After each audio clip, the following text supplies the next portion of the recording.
Americans, we feel like there's going to be some way, somehow, before I leave the earth, I'm going to get my money up. And when I get my money up, guess what? People who get their money up don't want to pay taxes. All of a sudden, people who become rich become conservative. That's what I notice in America.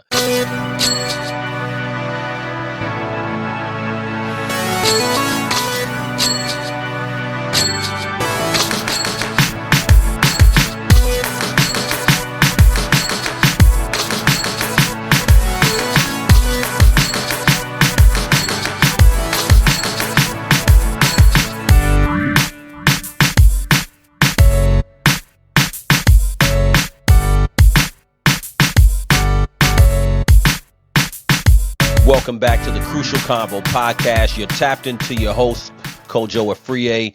Thank you for tapping in with me. All the new subscribers, anybody who's already subscribed, big ups to you. Appreciate it.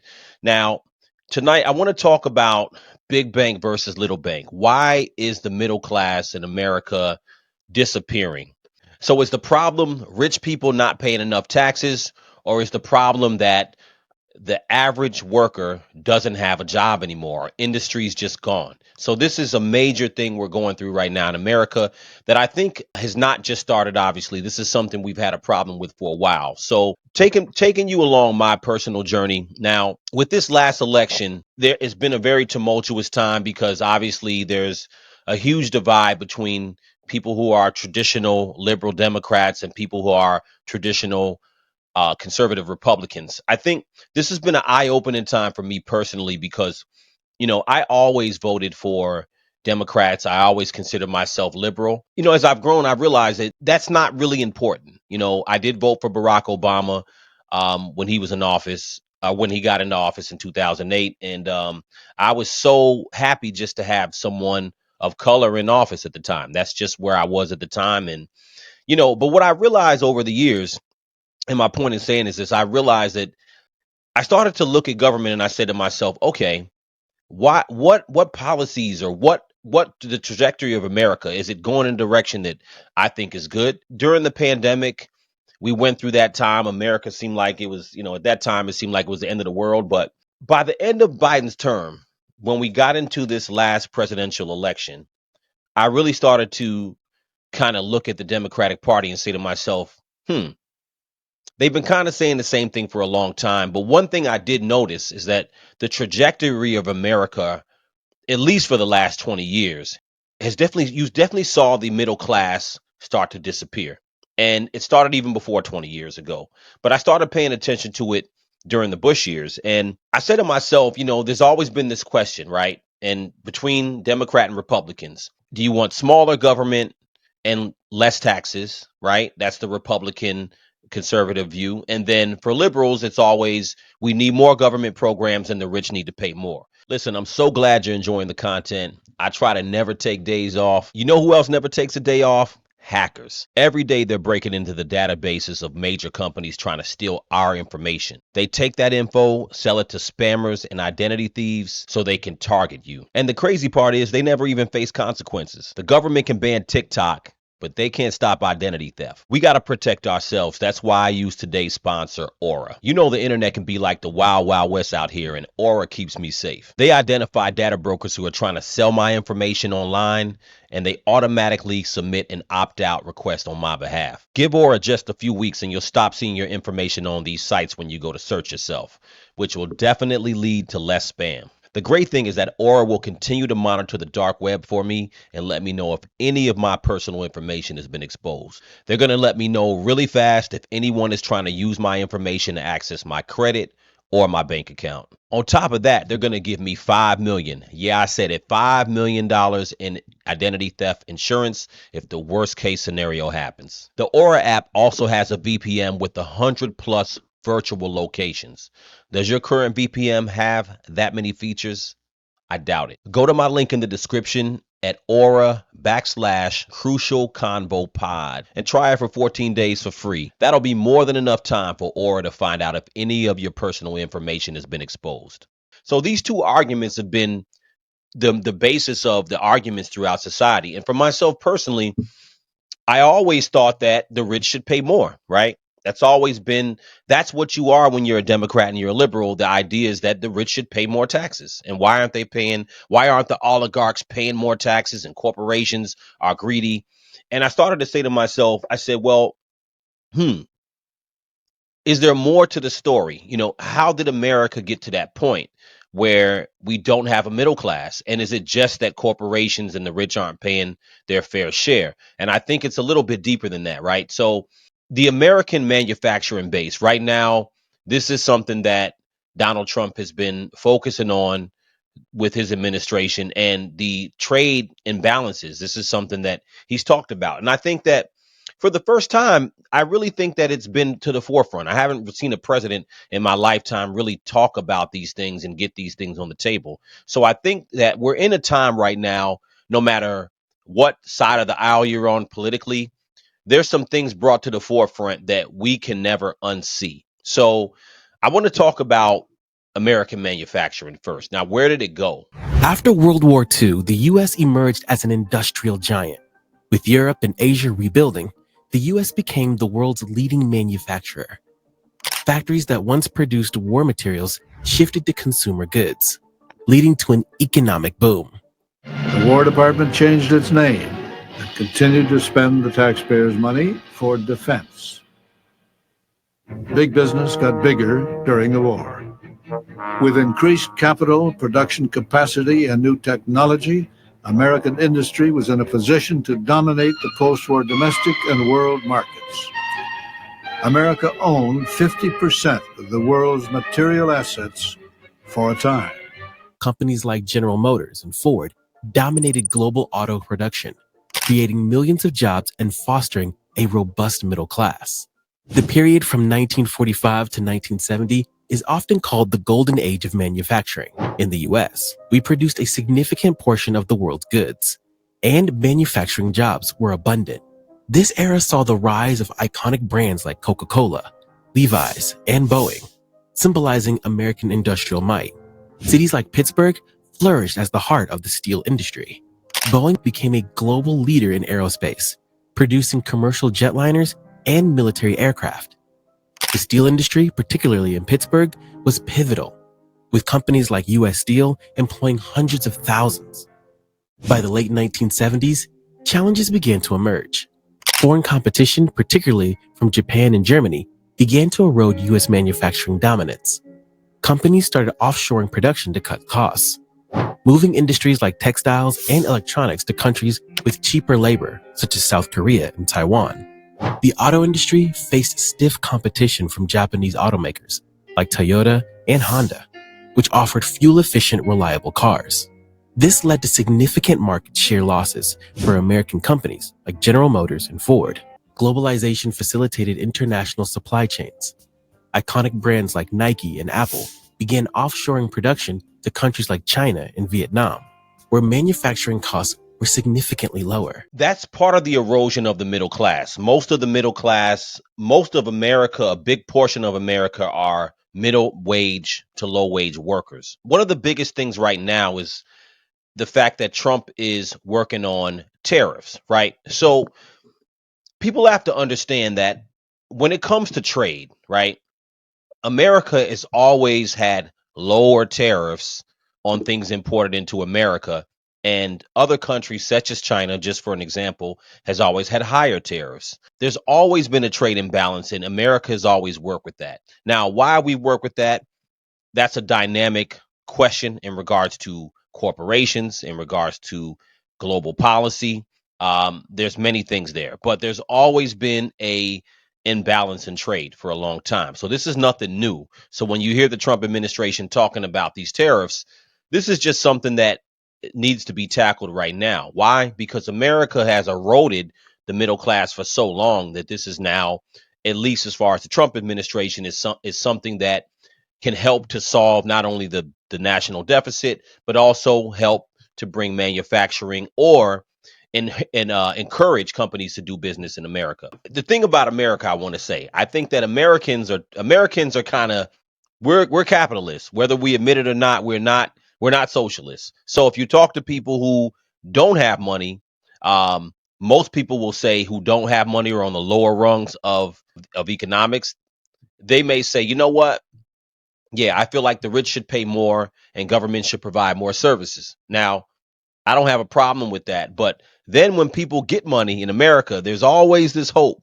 Americans, we feel like there's going to be some way, somehow, before I leave the earth, I'm going to get my money up. And when I get my money up, guess what? People who get their money up don't want to pay taxes. All of a sudden, people who become rich become conservative. That's what I notice in America. That's just my opinion. In this country, I'm talking to you right now, half the country struggles to simultaneously feed the kids and turn the heating on. That's the truth. And I know it's getting that way in America as well. So, of course, it resonates with me. Of course it resonates with me. The poverty is out of control.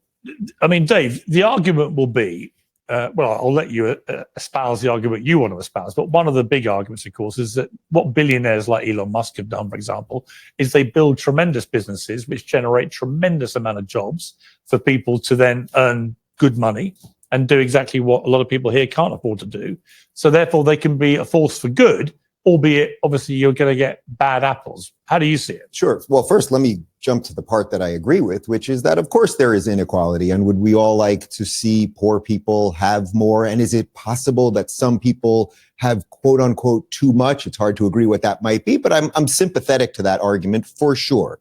And that's in my country, and that's across the pond right here. That's number one. The question really is the method that is going to free the most people and free the markets and allow people to flourish.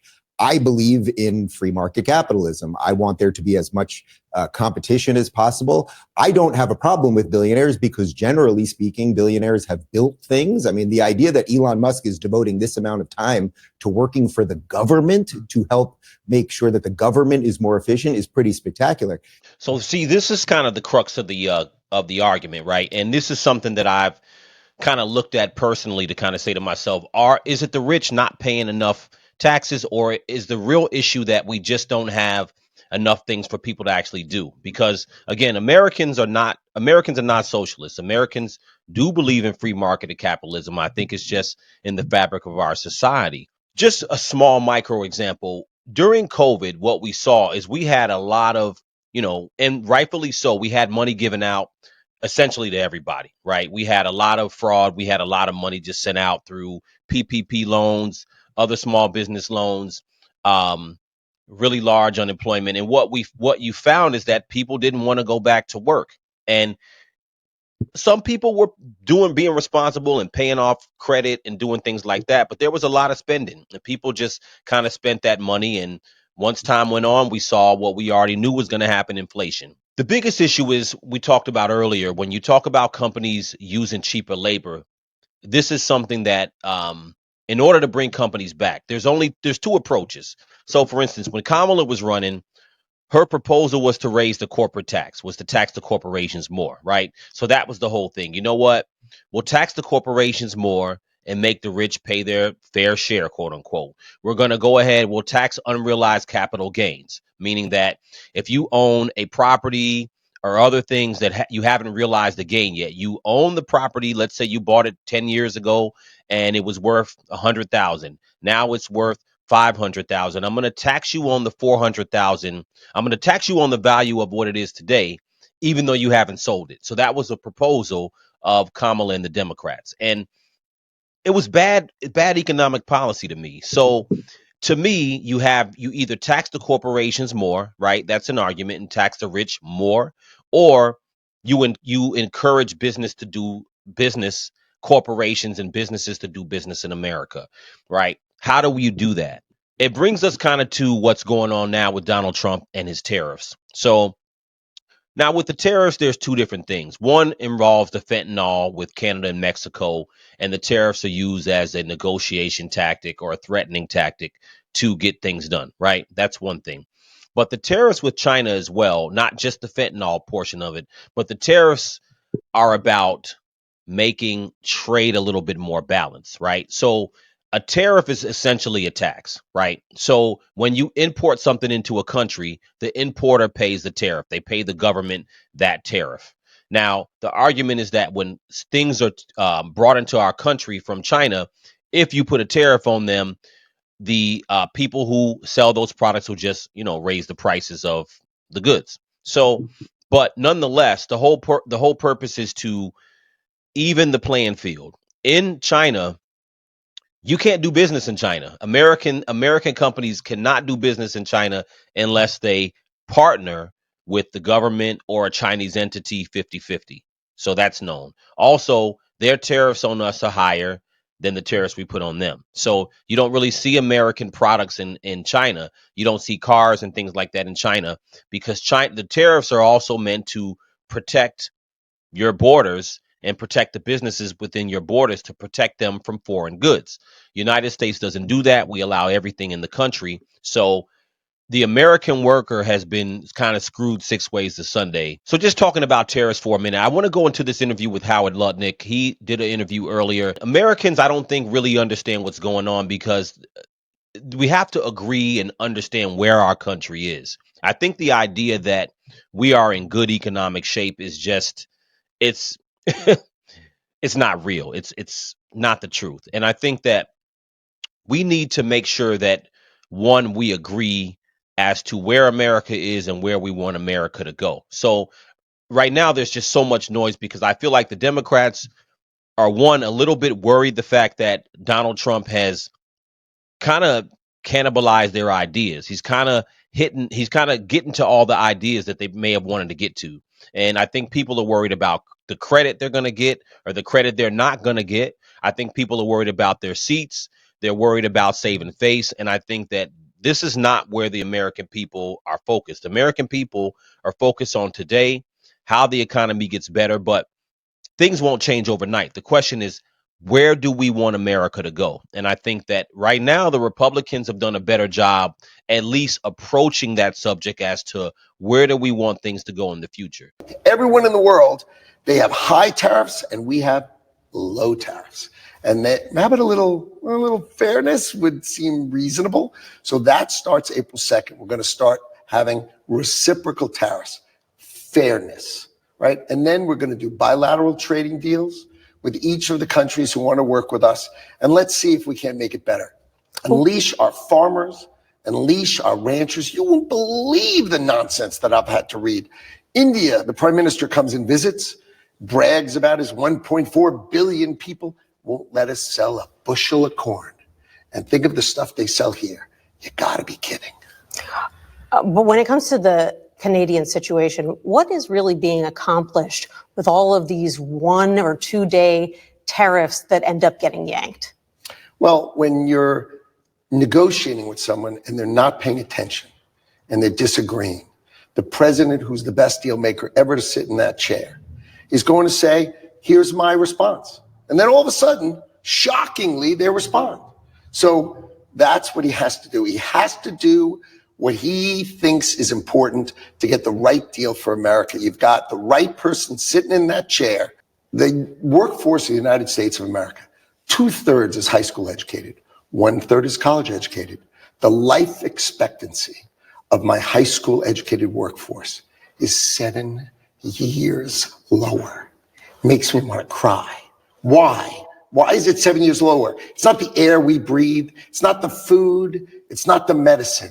It's despair. There's a lot to unpack in what he said, but the main things he talked about was the imbalance in trade, right? And he also talked about the middle American workers. Now, those workers who in Ohio, Michigan, those middle America towns who no longer have steel, the steel industry, no longer have the auto industry, there's two things I think. One, I do think that we need to make sure we bring back some level of American manufacturing, which I do think Trump is working on that, and I even Biden to an extent was working on that a little bit. Right now, the other part of it is that with automation, AI and automation is definitely going to take up a lot of jobs over the next 5-10 years. So we need to make sure we retrain workers to deal with this new economy that's going to be coming, right? And look, America first is something we really haven't seen. That's why I think Donald Trump seems so radical to most people. But I don't think I don't think most of what he's doing is really radical. I think the country needs to have one needs to have a new direction, but needs to be alert of the things that are going on, right? So I would have been very scared if Kamala had gotten to office because, and again, this isn't a Democrat Republican thing. For myself personally, I just looked at the things that she was proposing and said, well, she's not really tapped into what's going on in America. This idea of just taxing the corporations more, and then proposing to try to build houses. I'm not even going to get into it because I don't want to make it about Kamala. I just think that where we are in America, we need to address American industry. So some argue that, I've talked to some, and some say a manufacturer is never coming back to America regardless. Now, there are companies right now that are planning to come back to America. Now, with tariffs, let's talk about tariffs just for a minute. Balancing just a basic thing about tariffs, balancing the actual trade, this is the goal, right? So, if companies are outside of the US and they're trying to access the US. So US has the largest GDP. GDP is just a measure of products, services, and consumption all bundled into what goes on within the borders. Now, America's GDP is a large portion of it is consumption. It's not products and services so much. We're far more consumption. That's why we're one of the largest markets. So China makes a lot of things, but we're their biggest consumer. We consume all their stuff. So it's not like they just have us by the balls. We have them by the balls too because we buy all the stuff that they produce. If America decided not to buy their stuff, they be ass out too. So the point is that if you increase tariffs on China and some other countries, if you increase the tariffs, then they pay a little bit of a premium to import into this country, and it would encourage people or companies to do business in the US. If you're doing business in the US, obviously, if you're trying to get to the world's biggest consumer market, if you're producing things here, then you would not pay any tariffs. That's the objective, right? Some disagree, but the point is that how do you bring work back into the US? That's going to be the biggest goal of the United States. So I think that that's something that I think it's on the Americans' mind, but we don't really talk about it. It hasn't been part of the conversation. And this administration has brought that to the forefront about trade imbalance, manufacturing. Why is it gone? How do we bring it back if we do bring it back? And this is part of the conversation that has to happen right now because as we move forward, before we even get into the national debt, but we have a huge national debt. We don't produce anything. And if you have children like I do, the question is, where will America be in 20, 30, 40 years? We have an assumption that we're just going to be the greatest country forever. And where we've gone in manufacturing is scary because without manufacturing, we are just a consumption society. So when we get back to rich and poor, right? How do we bring these things back? So, just real quickly, I want to go into GDP because, again, this is something that often everyday Americans are not talking about.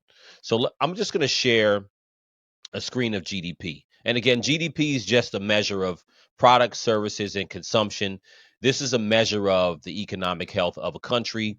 It's usually measured from year to year. Now, the US, if you take a look at the US, we have the largest GDP. Our GDP is $27 trillion dollars, and our population is about 300, let's say 340,000. Excuse me, 340 million, right? And then we look at China. China's GDP is about $10 trillion dollars less than us. They're around almost $18 trillion dollars, right? And their population is four times. They have 1.4 trillion people. Again, we have 343 million. So they're four times larger than us, but their GDP is not as large. Why? Because they don't consume as much. We are the market that everybody wants to come to. We consume. And then after China, you have Germany, Japan, and India. But if you listen to Howard Lutnick, one of the things he said, he talked about India, for example. They have a huge market, but again, a lot of these countries do not allow the US to import. And if you do import to these countries, they hit your ass with the large tariff, right? So Americans who are arguing right now and mad at Donald Trump, I guess I try to understand why are we okay with paying large tariffs to import our goods into other countries, but yet people are able to dump all their products in our country. And part of it, I think, is twofold. I think as Americans, we love products. We love Temu. We love getting the cheap products. We love it, right? Then at the same time, we also ask ourselves, well, why are there no jobs in the US? Why is everything shipped overseas? Why do companies do business elsewhere? Like he said as well, GM, they started moving a lot of the production to Mexico, Canada. Why Canada? Because they don't have to deal with the unions. Mexico for cheap labor. So if you really look at this current administration, like them or not like them, you got to say to yourself, they are actually fighting for American objectives. Getting back to rich and poor, though, I want to get back to rich and poor. Yeah, we hate this job, but we have to keep it to continue going. Problems with wages are especially worse for workers of certain races. If we're looking at the broader population of people who are poor or low income, meaning one emergency away from being poor, we're talking about approximately 140 million people. Out of the 140 million, well over 70 million people, well over half of that population are people of color. The U.S. also suffers from a lack of social safety nets that protect Americans from poverty. If you look at, for example, the amount of cash that people might get if they're low income, it's very, very minimal. Right now, we receive welfare, and it's roughly around $250 for my household of 7. And it actually has helped us a lot. Sometimes the numbers really don't make sense because how can a large family just live off a couple $100s, especially now in this day and age where you go to the grocery store, you spend in a few items $100. Most countries, for example, European countries, have what's known as a child allowance, where if you have a child, you get a certain amount of monthly income to help raise that child. That's pretty common. But in the United States, we don't have anything like that. And in the United States, we don't have universal benefits, for example, health care or child care. It's also a system that many times is pervasive in actually creating poverty situations. So I'll give you an example.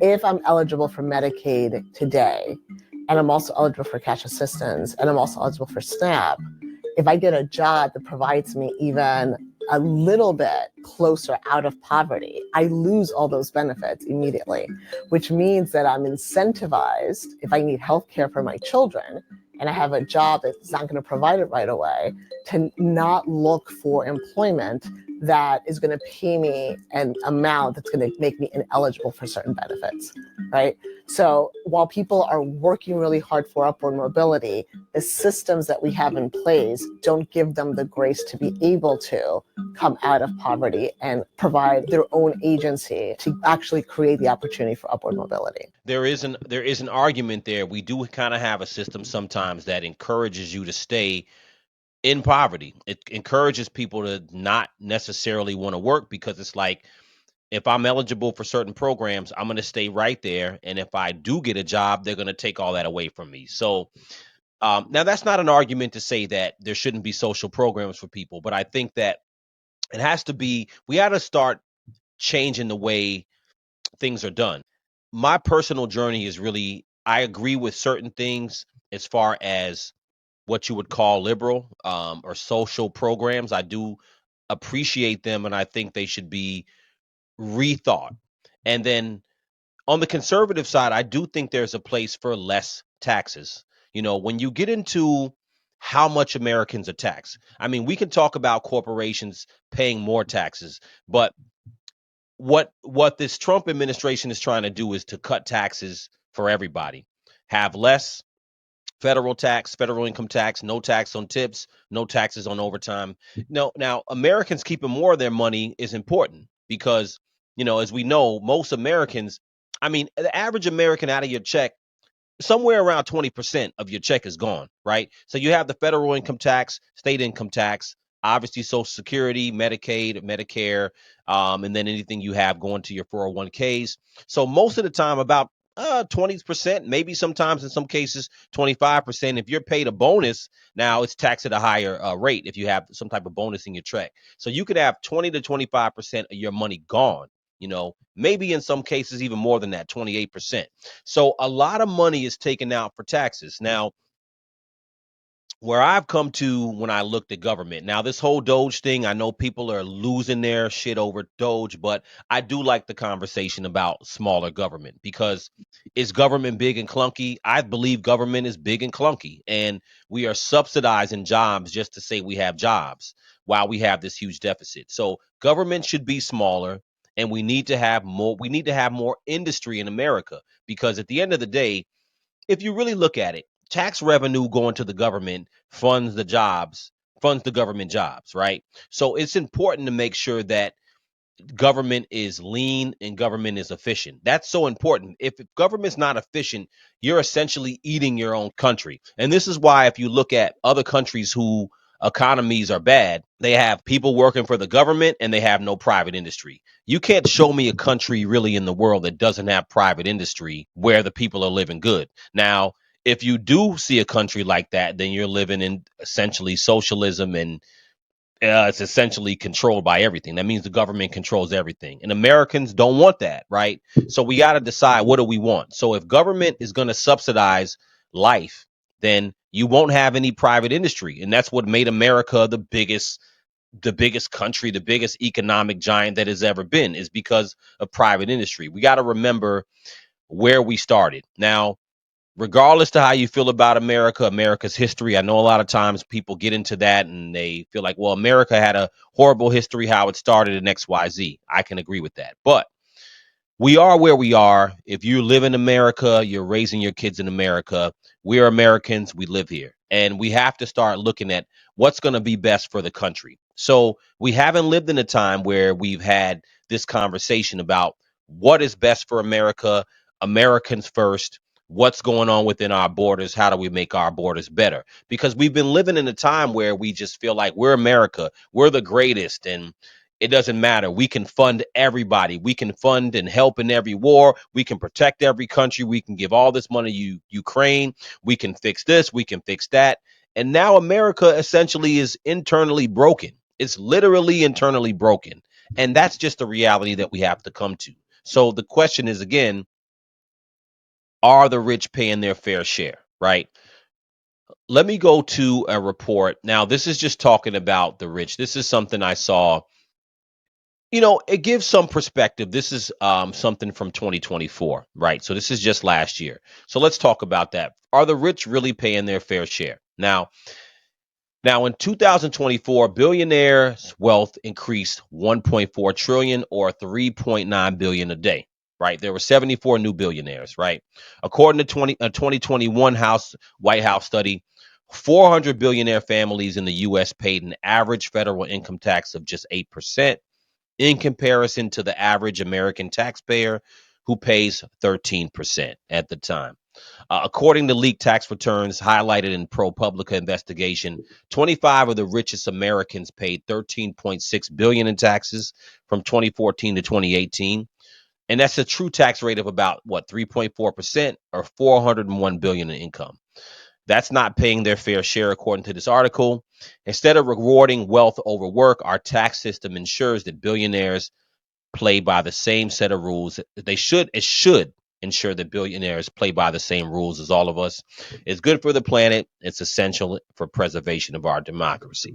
Now, where Trump is going with this is to, like I said, really to get rid of taxes and decrease taxes, right?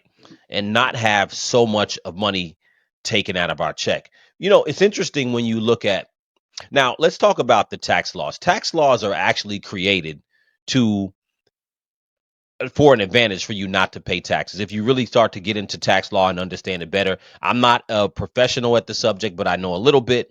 And tax incentives and tax law are made for you to avoid paying the federal government. That's why income tax laws were put into place to begin with, right? So, for instance, a lot of the federal taxes people pay out of their W-2s. Just an example of the average family.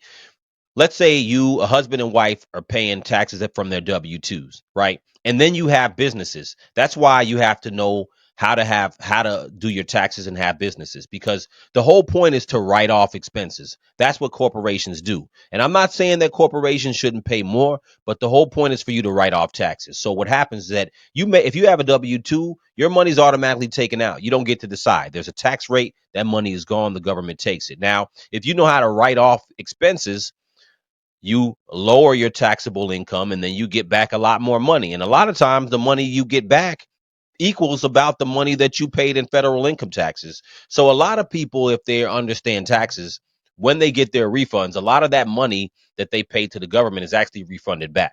So most of the money listen, the reality is most of the money that's paid in taxes, the money that actually matters comes from rich people. That's just the reality, because even the small amounts that the rich do pay equals a lot of money, right? If you look at billions of dollars, it's not coming from people who make 50, 60, $70,000 a year.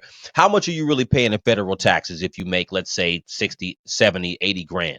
You might pay in federal taxes, you might pay, I don't know, $6,000, $7,000. If that, you may pay, let's say, $6,000, $7,000 in federal taxes, right?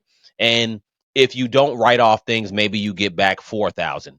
So that little ass amount of money that you're paying in federal taxes really isn't a lot. The majority of tax dollars come from the wealthy. That's just the way it is. So the idea that the wealthy are not paying enough taxes, I do understand that point, but it doesn't bring industry. It's never brought industry. It's not how America was built, or not how America became great. America became a large economic power because of the middle class. It was never because of the rich, right? It never was. Now, the rich, most of the rich who are, have companies and create jobs and create opportunities, that's what is going to help a middle class. And I know that's not a popular opinion, but I don't think we can tax our way to a better America. I just don't see it.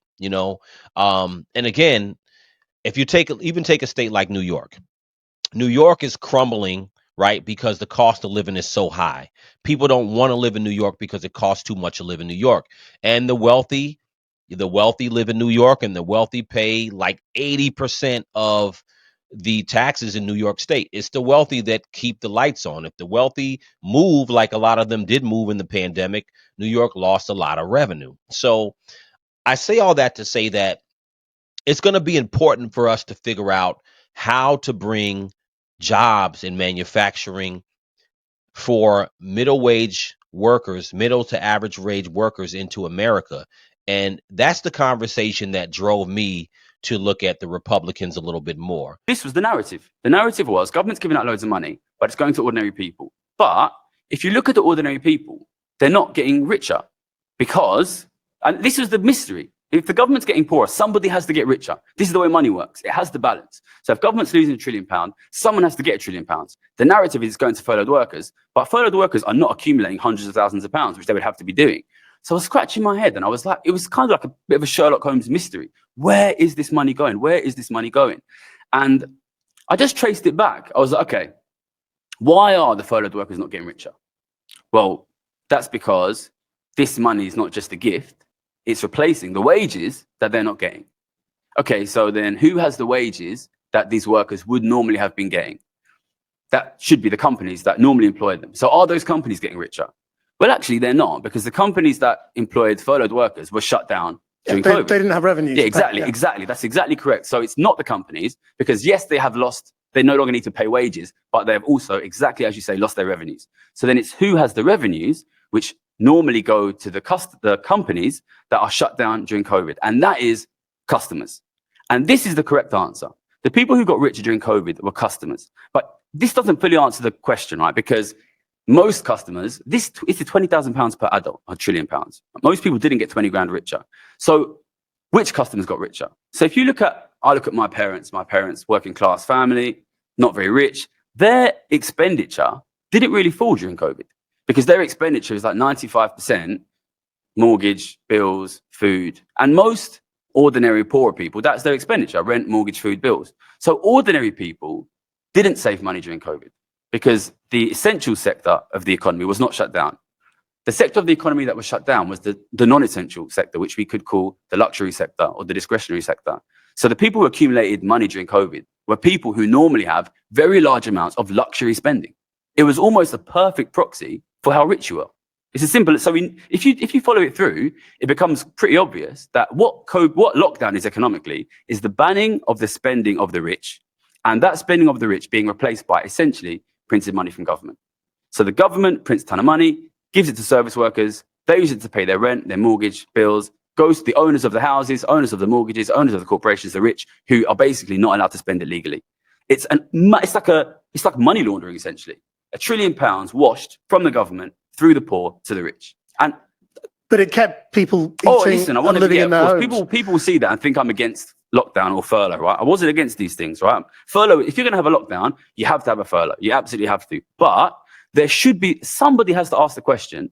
It shouldn't be just me sitting there on my sofa doing this, saying if you're going to print £1 trillion, the rich will get £1 trillion richer, you're going to massively increase inequality. Because once you do that analysis and you realize, which I think is non-controversial now for people who look into it, that wealth inequality increased massively during that period, then you should be asking yourself the question, if we are going to pause the economy for 2 years and in that period massively increase wealth inequality and then unpause the economy after 2 years, what do you think that will do to living standards? Nothing could have been more obvious.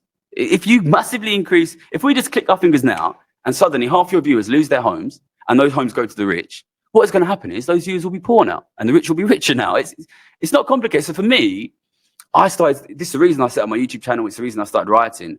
I was screaming, oh my God, we are going to see the biggest and fastest increase in inequality in the history of the country. And as soon as we unpause the economy, you are going to see a massive inflation crisis. You're going to see living standards collapse. You're going to see a huge boom in the stock markets, house prices, because the rich have all this money now.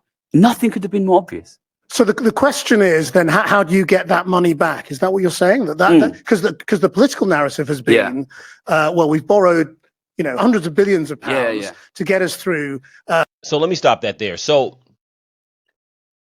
what he's essentially talking about is the COVID era, and he's talking about the UK economy, but that is pretty much parallel to the American economy. So during COVID, the government printed a lot of money as well, obviously, and to make sure they distributed money to businesses, citizens to make it through, right?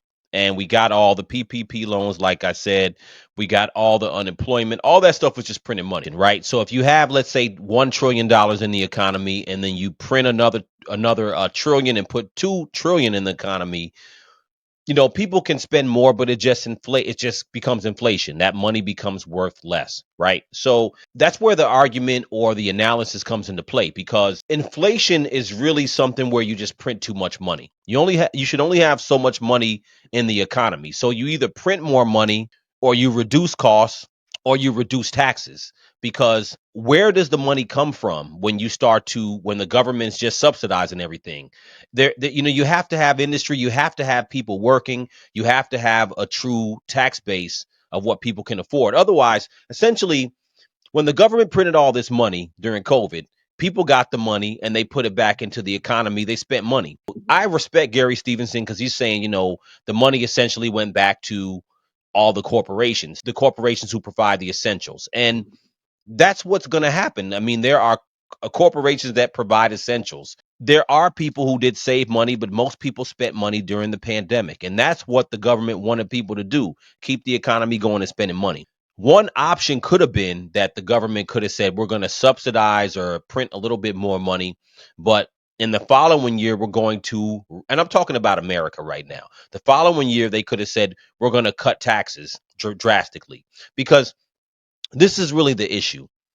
And this is what's going on now. This is why I start to look at the conservative point of view, because I say, you know what? If you can reduce government and all that taxpayers pay for, then you might have a better economy, right? So in addition to that, just to throw in immigration for a minute, I talked about that a lot, and I've been talking about how much money was spent on illegal immigrants who came to the country within Biden's term, and the money that was spent in sanctuary cities. Now, this is all taxpayer expenditure, right? So how do you get Americans with more money in their pockets? My point of view is, I think I'm all for social programs. I think social programs, some of them should be rethought. I do like the fact that Doge is looking into, is there waste? Is there fraud in those sections? It's important to know that because we are paying for that. So when you get outside of the Democrat Republican fight, how do you put America first? I really think that looking at the expenditures that taxpayers pay and seeing if there's any waste in the government is important, right? And then in addition to that, looking at taxes and reducing taxes, I think, is actually a better idea. We need to encourage business to happen in the US so we can have more jobs. If people don't have anything to do and work is not there for the average worker, you can tax the rich all day, right? But if you tax the rich, essentially, you know where that money goes? To government. When you tax the rich, and this is why I started looking at the Democrats, because the Democrats want to tax the rich more. You know what will happen? The government will get bigger and bigger and bigger and bigger and bigger. And a lot of times when you tax the rich, that money does, most of the time, it doesn't go to help the poor people in the country. It just doesn't happen. It really doesn't. And that's what I think people should really look at as we decide to tax the rich. That money's not going to go to poor people. It's going to go to a larger government and more bureaucrats, and it's going to make it just a larger, more bloated government than it already is. When you start to decrease taxes, you know what happens?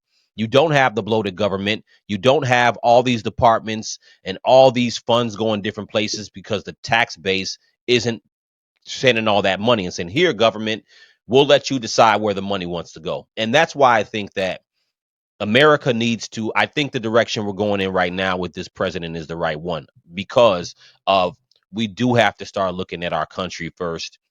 How do we bring money back in? So I don't think the rich are the enemy. And I think that that idea that the rich are the enemy, it doesn't work. The rich are always going to look for ways to avoid taxes. They're always going to look for ways to increase their bottom line.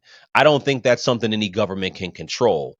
But I do think, again, if you look at companies or countries like China, if you look at China, they protect their country. Now, if you originate in China and you're a Chinese company, you have to pay taxes back to China. That's why if you look at Ireland, Ireland has a nasty, incredible surplus because they're a tax haven for a lot of countries. They have like a 19 or 18 billion dollar surplus because they're a tax haven. So I do think we should get rid of tax havens. However, I don't think that taxing the rich is just the only plan. We have to have a plan for middle American workers, retraining, making sure people are ready for AI, and really we got to manufacture in America. And I would love to see some forms of manufacturing come back. I like to encourage companies to come back. And I think the only way we really do that is we have to work on trade imbalances and not just try to